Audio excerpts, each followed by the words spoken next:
Assalamualaikum warahmatullahi wabarakatuh. Perkenalkan, kami dari kelompok 3. Saya Maulin Media Mahrani, absen 21. Saya Arfanjani Babirohim, absen 31. Saya Nihayatun Nikmah, absen 28. Saya Akmal Kusuma Aji, absen 4. Di sini kami akan menjelaskan materi fisika mengenai fisika inti dan radioaktivitas. Secara umum, atom dapat dituliskan dengan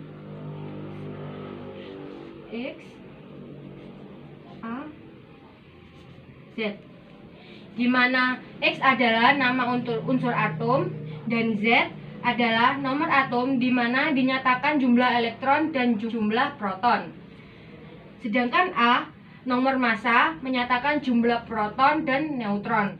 Di dalam inti atom terdapat 3 jenis, yaitu isotop, isoton, dan isobar. Yang pertama yaitu isotop. Isotop adalah inti yang memiliki nomor atom sama. Yang kedua yaitu isobar, yaitu inti yang memiliki nomor massa sama. Dan yang terakhir isoton, yaitu inti yang memiliki neutron yang sama. Selanjutnya yaitu mengenai jari-jari atom. Inti atom terbentuk menyerupai bola yang jari-jarinya bergantung pada nomor massa A. Selanjutnya, energi ikatan inti dan susut massa. Energi ikat inti adalah energi yang dilepas oleh nukleon-nukleon agar terbentuk inti atom, atau energi yang diperlukan untuk memisahkan nukleon yang membentuk inti. Sedangkan susut massa atau defek massa adalah selisih gabungan massa nukleon-nukleon pembentuk inti dengan massa inti stabilnya. Selanjutnya yaitu pemanfaatan radioisotop. Pemanfaatan radioisotop meliputi 2 hal utama, yaitu yang pertama, perunut atau pencari jejak. A. Pengobatan.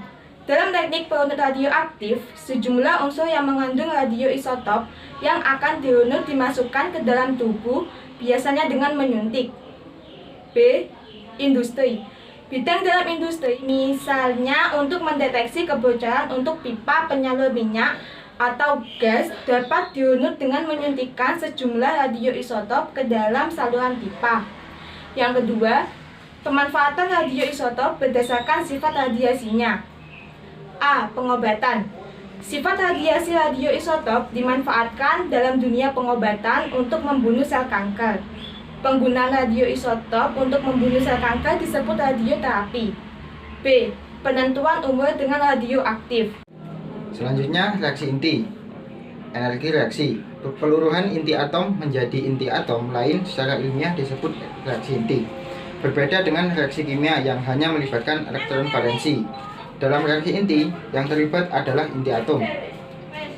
Dalam reaksi inti harus dipenuhi sebagai berikut. A. Hukum kekekalan momentum. B. Hukum kekekalan energi. C. Hukum kekekalan nomor atom.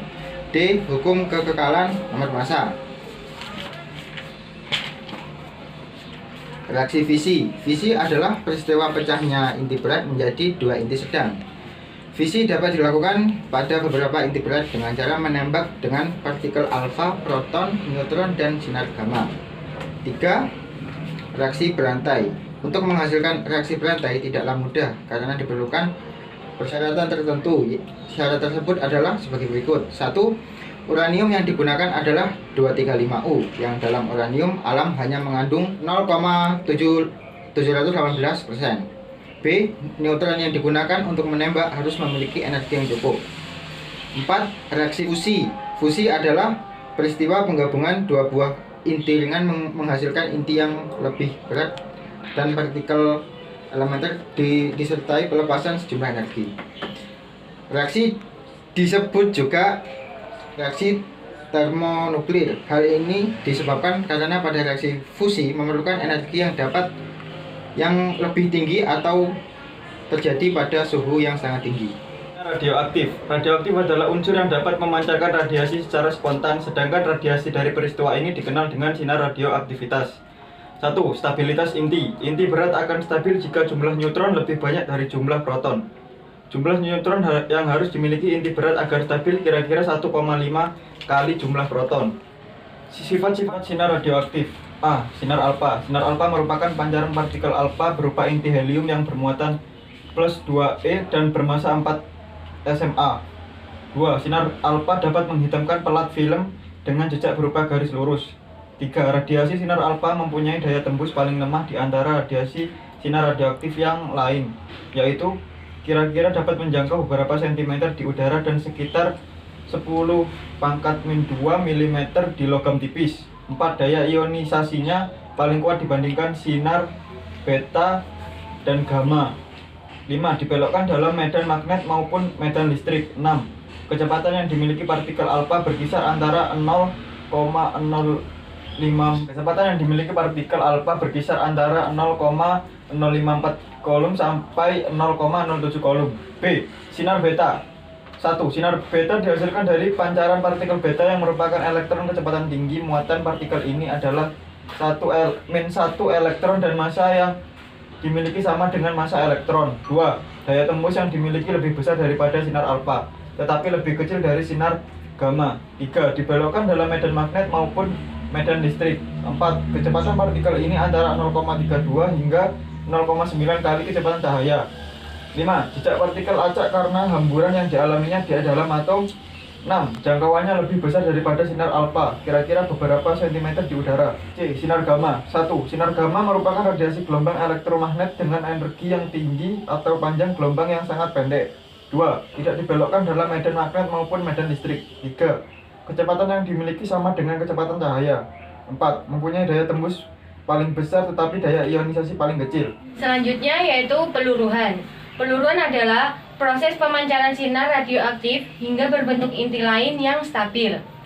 Yang pertama yaitu 1. Dosis serapan. Dosis serapan adalah banyaknya energi yang diserap oleh setiap satu satuan massa. Satuan yang digunakan adalah joule per kilogram. Dosis serapan sebesar 1 joule per kilogram sering disebut juga Gray.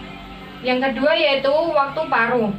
Waktu paruh didefinisikan sebagai waktu yang diperlukan untuk suatu inti untuk meluruh hingga jumlah inti tinggal separuh dari jumlah inti mula-mula.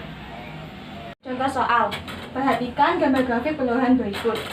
Jumlah massa yang belum melurus setelah 12 jam adalah. Baik, untuk menjawab pertanyaan ini kita tulis dulu yang diketahui. Yang pertama yang diketahui M0 sama dengan M0 itu adalah massa awal, yaitu 800. Yang selanjutnya T setengah. T setengah sama dengan 4 jam. Kenapa sih kok bisa 4 jam? Setengah dari 800 kan 400, sedangkan T400 itu 4 jam.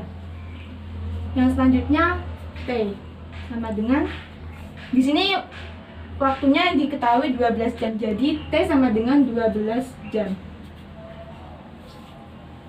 Yang ditanya M. M sama dengan M0 kalikan setengah T dibagi T setengah, sama dengan M0 kan 800 setengah T nya 12, T setengah sama dengan 4.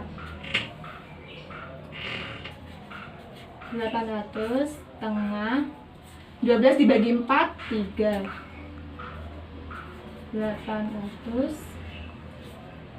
setengah ya 800 1 pangkat 3 1, 2 pangkat 3 8.